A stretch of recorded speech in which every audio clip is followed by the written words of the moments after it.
This film contains a short summary of the publicly available, but still widely unnoticed evidence for a supposed attempt to obstruct the air defense on 9/11/2001. Thesis: the commander of the northeast sector of the U.S. Air Defense, NEAS, tried successfully at least 5 times to obstruct or slow down the military response to the hijackings on 9/11. We start with the acting persons. The chain of command on 9/11 looked like this: George W. Bush,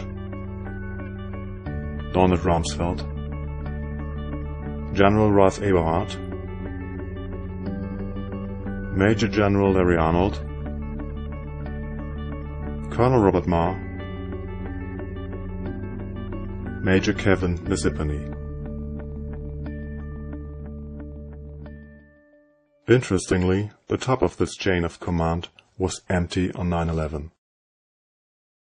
President Bush spent the morning in Florida and stayed out of the loop in terms of military orders. Secretary of Defense Donald Rumsfeld abandoned his post and was not available for his air defense subordinates during the attack. The real management of the air defense on the morning of 9/11 was actually in the hands of 2 men, even further down in the chain of command.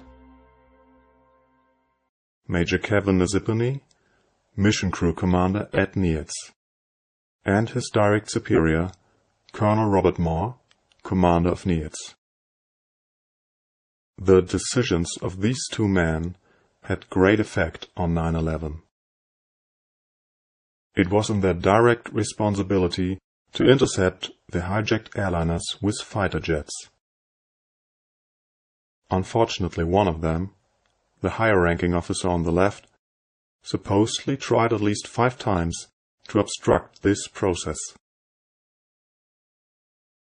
Here are the facts. Obstruction number 1.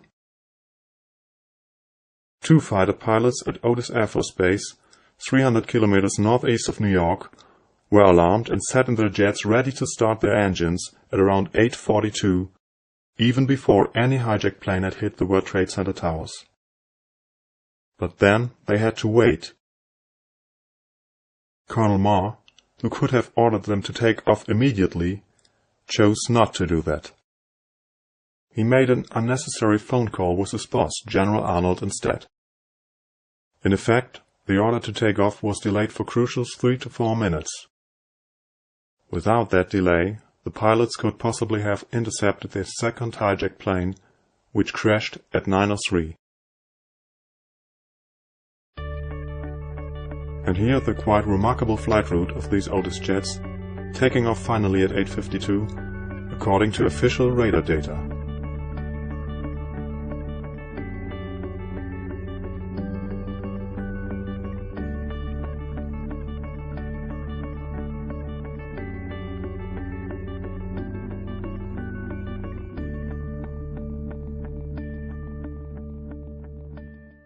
Obstruction number 2.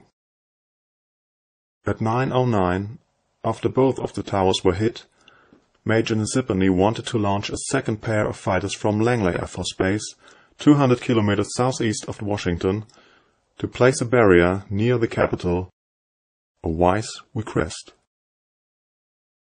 But Colonel Marr, his superior, refused this. In the end, the order to scramble the Langley jets was given no sooner than 9:24. 15 important minutes were lost. Had Marr ordered the scramble at 9:09 as requested, the jets could have reached the Pentagon before it was attacked at 9:37. Obstruction number 3. Captain Craig Borgstrom was the supervisor of flying at Langley Air Force Base. He was responsible for coordinating the Langley pilots during a mission, giving them orders from the ground, and maintaining the flow of information. Shortly before 9:24, he got a phone call from NEAS leadership, meaning Colonel Marr, ordering him to leave his coordination post on the ground and to take off as a third pilot. This was highly unusual, as an alert mission is always consisting of 2 fighters. The order brought actually no advantages for the air defense, but a major drawback. No officer was left on the ground to keep in touch with the Langley pilots. So when they were finally sent also in the wrong and unintended direction, not for Washington, but straight out to the east over the ocean, a scandal that remains even 10 years later still unexplained, by the way, nobody could reach them and tell them to turn around to save the Pentagon.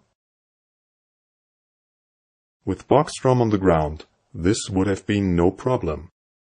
Marr decided otherwise. And here is the strange flight route of the Langley fighters, taking off at 9:30 according to official radar data.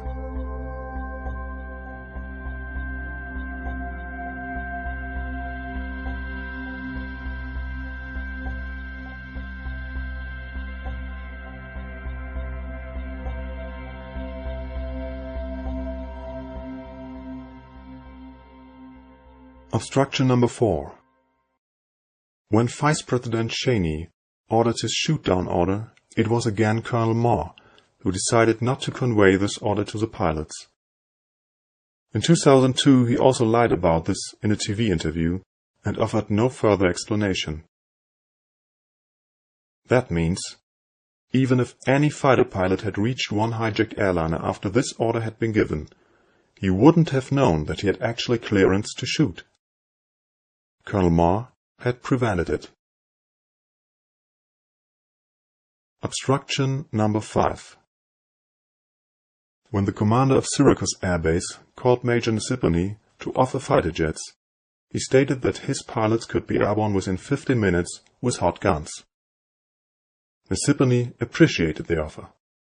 Hot guns? Well, that's good enough for me, and gave the Syracuse commander the phone number of his superior, Colonel Marr, if you want to talk to him. Syracuse did this and repeated the offer to Marr. Airborne with hot guns in 15 minutes, with heat-seeking missiles in 30 minutes, or with slammers, missiles with active radar, in an hour, because it would take some time to put these missiles on board.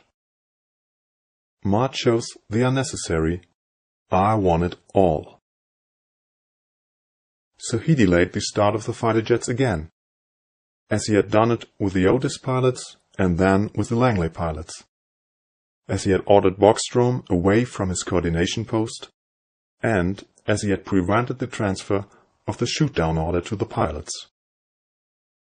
5 obstructions, and 1 man responsible. To clarify, with all these facts now available, it's of course still not proven that Colonel Marr made all these decisions in order to intentionally weaken the air defense. This is only a thesis so far.